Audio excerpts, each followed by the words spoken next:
I love how otherworldly and almost magical dreams can actually feel.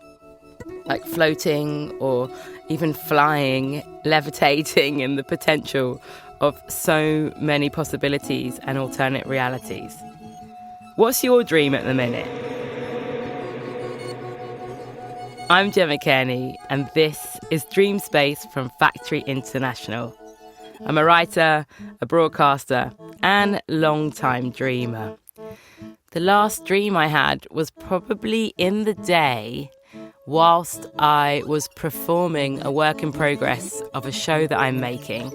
It really did feel very surreal to be performing in such a way, including moving my body in contemporary dance, something that I haven't done since I was a child in front of an audience. I felt quite out of body, but it was actually happening. And somehow my body remembered a routine. It was amazing and abstract, but real, and perhaps even truth that dreams can become reality when you think outside the box and you push yourself. For me, life feels so much bigger and hopeful the minute that we embrace our dreams and do that as boldly enough as we can. That's why here on Dream Space, we give over the reins to some very special guests to take over our minds, ignite our imaginations, and to create their ultimate dream space. What happens when we allow ourselves to envisage new worlds, inventing tomorrow together? Last time, we dreamed with Elizabeth Bernholz, better known as Gazelle Twin, a warm, everlasting summer's afternoon where the air smells of pine and everyone's voices can join together in soul-nourishing communal singing. In this episode, we daydream with the incredible Zawe Ashton. When you hear someone speak with their heart voice, it affects you. You feel it. It's what I look for when I go to the theatre all the time, when that person just drops into that really connected place that it can't help but vibrate through you. It molecularly changes people in the room. Zawe is an actor, writer and director, a true polymath with an acclaimed multidisciplinary career.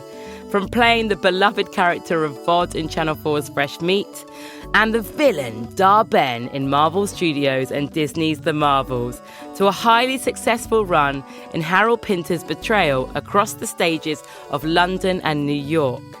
Her writing credits include Character Breakdown and her play For All the Women Who Thought They Were Mad. I am ecstatic to enter Zawe's dream space.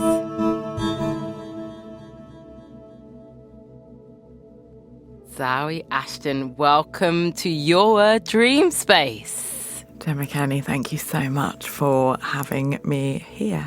On initiation, does it feel comfortable to be in your dreams? How does that feel? Do you feel exposed, excited, floaty, scared? Probably exposed. And I have to say, I love the audacity that you have asking us to get into our dreams, okay? Because it's scary. We have the Disneyfied version of a dream is a wish your heart makes. And actually, I do live by that. And that's one of the sort of the Disney leftovers that I think it is actually probably quite positive. But a dream is also the terrifying suppressed emotion from formative times in your life that can potentially derail your waking existence. It is very true. So I love the audacity of what you're asking us to do, because thinking about this space, being exposed and being scared or uncertain is an interesting part of what I'd like to bring, I think, to the space. And here we are in your space, in a world where anything can happen. Is there anything that instantly you feel and want to share? And if so, who with? Like, what are we presented with as we approach? I think what we're presented with is this essence that I've been really sitting with recently, certainly in relation to my artistic life, which is working from, moving from, existing from, vibrating from a place of deep knowing, a place of deep acceptance, as opposed to a place of reaction. And I feel really, really safe, much safer these days in my own shell and with my own thoughts. Whereas so many of my thoughts and feelings and reasons for being were so reactive to outside influences. And so I think that's the first thing I feel in this space is I and anyone who populates it are somehow able to just move in a very, very truthful way where they don't feel the need to respond. And so everyone is working from their first instinct. It's really peaceful to know that I can do it and that I'm with people who are open to doing it too. I think peaceful is a really beautiful atmospheric way of approaching this dream. What does that smell like? It smells for me like nostalgia. And nostalgia isn't always peaceful. But I think recently, having become a mother, I'm starting to reconnect to all the nostalgic smells of my childhood. I had no reason to smell Play-Doh, really, for the past 30 plus years. And I smelled Play-Doh the other day and I was like, oh my God. Wow. This smells of my past, and this smells of my childhood, and this smells of freedom. And I would love anyone who's in the space to be experiencing those smells as they go around as more of like a communal smell, I guess. I love, love, love the smell of pine trees. And as a child, like, connecting to nature was quite complex. I think as a young biracial child growing up in like inner city London in the 80s, you have to really be taken to nature and say, this is for you as well as everyone else. You know, walk here, feel happy in these rolling hills, claim these hills. And so something about having the communal baseline smell being a tree of some kind to remind us all that we are all part of nature and it belongs to all of us, not in a claiming kind of colonialist way, but, you know, we are allowed to enjoy these beautiful natural things. Visually in this dream space then, what does it look like? A place that feels, like I said, very populated by trees, potentially by sand also. Sand I have a very unique relationship to. I think when I was a child I used to get so overstimulated by things that were quite vast. And I remember thinking sometimes as a child, oh my God, these grains of sand, there's just so many of them. I could never count them. I could never, you know, this is it feels like so huge. So sand used to scare me a little bit. And so I would like to populate it with sand as well. Sand and trees and just really glorious light, you know, the light that is the magic hour light. I think one thing I would like in this world is like a train. Trains appear in my dreams in very, very interesting ways. Maybe there could be like a subway train and also a steam train. Like we can play with the different eras of trains. I love a steam train. I love a steam train.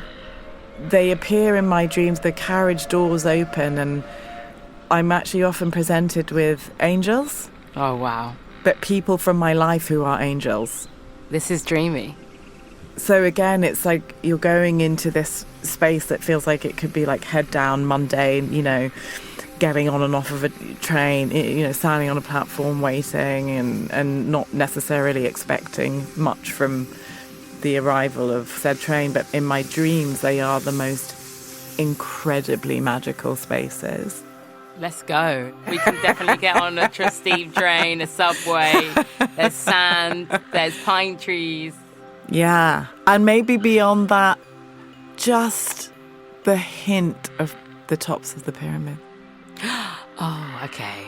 You're talking ancient city vibes. There's ancient city vibes that we can play with here, which I think, again, is me just leaning towards those spaces that, I went to the pyramids and they felt so vast.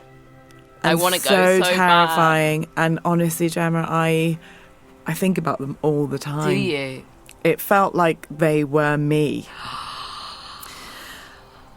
And it's getting trippy. Yeah, they were just so comforting. And again, this is going to sound so stupid, but a triangle shape upsets me quite a lot.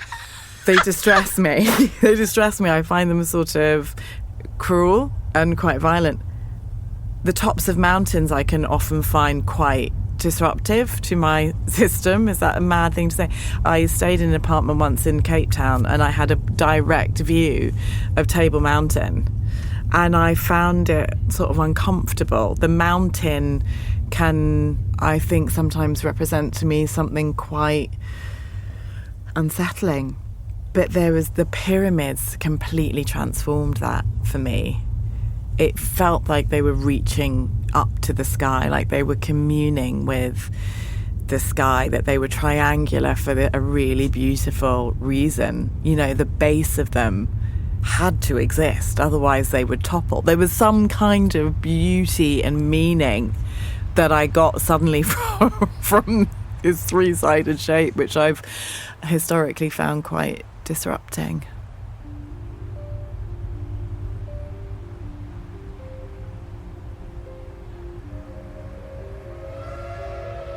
We've got on the steam train, we've arrived somewhere with sand and pine trees, because we can, and pyramids. How sensory are you in your day-to-day? Do you connect with your senses? I feel touch so intensely that maybe sometimes I have to actually pull back a little bit and kind of make a little internal barrier between myself and the emotion of touch on a daily basis. So I would say sensorially, touch for me is very, very, very up there. And smell. I'm really affected, I would say, by smell. What about sound? I'm not affected by sound at all. And people I know who are very sensitive to sound are like little beautiful unicorns for me. I'm like, how sweet, your ears are like really responding to that. I don't have that. And funnily enough, I did a listening test at drama school. We did this really weird listening test where you sort of listened to this opera music at different frequencies throughout the day and had to make notes of how it made you feel. And you did feel your moods and vibrations kind of shifting a lot. And then you have this sort of weird feedback session at the end of it. I mean, how they were quantifying any of this, I just don't know. But what was said to me was... That's drama school, folks. They're going to make you do some crazy stuff and then make up a whole bunch of reasons why. But I really got something from this feedback session, which was that because I'm from a diasporic background, I have two languages that were spoken in my home growing up, that my ear, instead of tuning in, actually learned a lot of tuning out technique. And that actually not speaking my mother's language, which is something that's still, I mean, it just sits so jagged in my chest, the fact that I don't. And obviously it's never too late, but my mum's Ugandan, so she speaks Luganda. And not knowing her language has sort of had an effect on the way that I listen. I was just thinking how quite literally that is exploring the depth of the mother tongue. Like, yeah. In the most literal way I think I've ever heard described. Yeah. Would you like the opportunity in your dream space to be able to understand more languages? Yes. And definitely to be able to yes. understand your mum's mother tongue? Yes. In the dream space, I understand every language. We all understand each other's languages, because I believe so much that everyone has a heart voice, whatever that might be. And funnily enough, apparently, just in terms of tonally, that can be the voice that you speak in when you're being heavily sedated. Right. That somehow you can, Oh my goodness. like if you have like a high register or like a low register, you know, that actually, if you then try to speak when you're going under, in that period of time, you are connected to actually your truest voice, because there is the conditioning just somehow falls away and you do drift into the subconscious. Wow. And I find that really interesting. Making me want to cry. The person who told me that might have made it up, in which case I'll be really annoyed, but it made sense. I mean, at the end of the day, it's the Who dream cares? We dream So in. we all understand one another beyond language. We understand each other beyond language. We all speak with our most heart-beaty voice somehow, because all of our voices have been so affected by our environment and by judgment and reaction and shape-shifting and code switching. But when you hear someone speak with their heart voice, it affects you. You feel it. It's what I look for when I go to the theatre all the time, when that person just drops into that really connected place that it can't help but vibrate through you. It molecularly changes people in the room. It's making me feel moved, and I can't necessarily explain why, but I like it, to put it simply, that we could all just have that sense of connection without the overthought in language barriers. Yeah. I was very conscious when I was speaking whilst pregnant, because I wanted my truest voice to be resonating through my body and into my tummy. Because it's scary to use your voice so often, and not just what you say. It's scary to hear that passion sometimes in your tone. It's scary to hear the voice crack with emotion or with anger. It's scary to hear your voice disappear sometimes with feeling. And I think I'm someone who has tried to do so much with their voice to help others feel more comfortable, because I have such a depth of feeling. It feels a lot of the time, but I'm aware not everyone does. So I think there's so many different ways that we rob ourselves of our truest voices, just tonally. This is a particular mind melt as we record. I am around 8 months pregnant. I am mostly feeling in awe of my body and the world around me, which is a little bit less heady than I thought I might be, or I can be sometimes. Just more like wandering around, like looking at my tummy and trying to release myself of any kind of guilt or worry by being truthful. Because there's like naturally an instinctive sense of protection or grounding. Yeah. And I definitely don't feel alone. Like, even when I've been on my own, I don't feel on my own, which is really quite jolly. That would be something really beautiful to add to the dream space, actually, that everyone has that sense of connection that you would if you had, carried another human inside of you. I think that would be a very special thing to add to the sensations of the dream space. This dream space is nice for us. Who gets to come? I'm just assuming that I'm invited. This is where my bad-mindedness comes out. I'm And the I'm like, host. it's just me. I get to come, but maybe I don't. Is it just you? No, you're there. You are there. No, actually, James, you are there. No, I'll tell you something. I honestly feel like this space would be populated with people who have somehow entered into my consciousness as like just warriors for good culture. And that can mean that I've known you for like 10 years or like a day. It's that kindred spirit thing.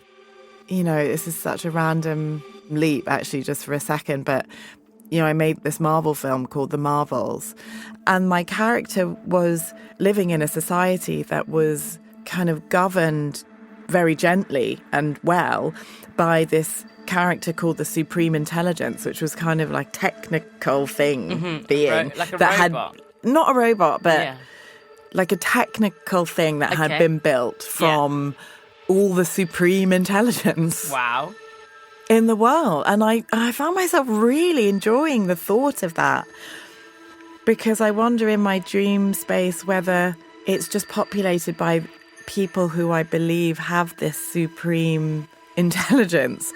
That does not mean well-read or anything like that, but literally at the base level of the word, meaning just like how they interpret the world, like what their hard drives are like.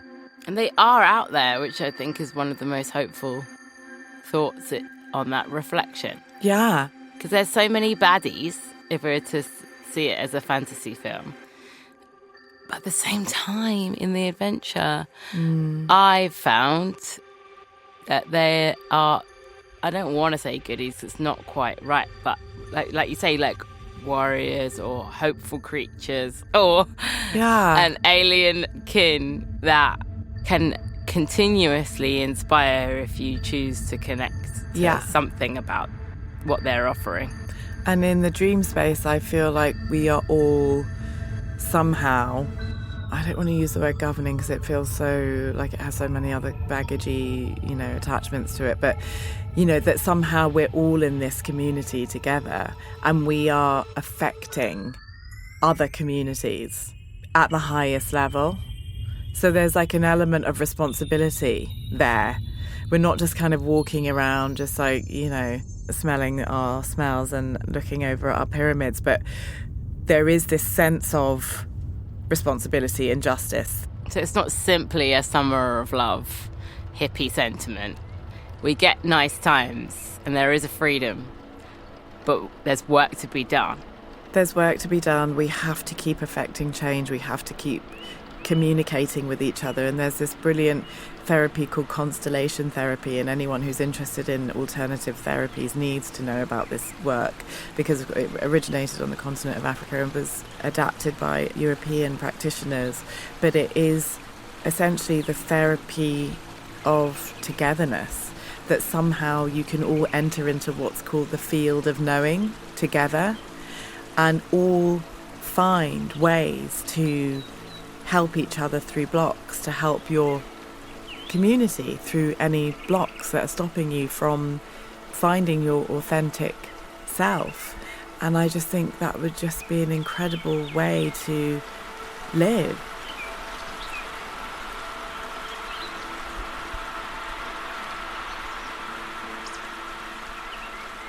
All right, what do we get to taste? I was given this beautiful book years ago, which was an art book with portraits of prisoners on death row in America. And next to the portrait was what they had asked for their final meal. And it's one of the most moving gifts I've ever been given in my life. It's one of the most moving pieces of art that I've ever seen. And reading it, you would see one prisoner had asked for their mother's peach cobbler. Another person had asked for the taste of God's love. Another person had asked for the taste of reconnecting to their loved ones. So I think I'd love to take taste and maybe like the smells, turn it into whatever it is that you need to taste, the food that you need, the nourishment that will sustain you. And that might end up being metaphorical, or that might be just lots of people eating their mother's cooking. The more I'm putting the threads together of what's coming up for me, like so much of it is about childhood. So it's like decolonization and childhood, like a childscape. And recently I have loved eating things that remind me of being a child. Like what? I travelled to Uganda a lot as a baby and then as a young girl. And there is a really specific few flavours from that time. There's like a peanut sauce that my mum makes, which is, you can just put on everything. It's just so evocative for me, and it's delicious as well. It just tastes of freedom to me, just tastes of play and fun and freedom. And then there's also very sweet bread and tea that I used to eat and drink with my grandmother, who's actually recently passed away, my grandmother in Uganda. And that just reminds me of like looking up to this woman. Tea and a piece of bread was like this really adult routine. It's now this reminder of who I was then, that little girl who was very watchful, who was so in love with her older female ancestors, who wanted to be all the things that they were. And now I realise you just are those things by being from them and being with them if you're lucky enough. And you represent that for me so much. You're so many things. You hold us by proxy in a space of being able to be in our dreams and many things just by the way you move through the world. So thank you so much, like really genuinely, for inviting us into your dream space and beyond that, and for the friendship that we have as well. You're a really fantastic human being. And I love you keep bits. living in the dream space, because it's a good place to be. It's a great place to be, and thank you for the fabulous audacity to take us to this place that is a marvel and an exposing, trippy, disrupting place to be as well. Our fears and our dreams like side by side.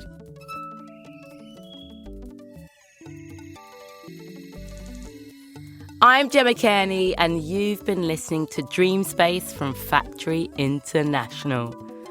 I'm still floating on the idea of a steam train with such a joyous sense that it could end up anywhere, and that we may even meet our angels at various stops. I really want to take a moment to thank Zawe for really taking us there and not having any limits to what she shared with us. If you enjoyed this episode, make sure to like and subscribe to the podcast. And if you can't wait until the next one, then you can head to Factory International's website to find out more exciting artistic content on Factory Plus.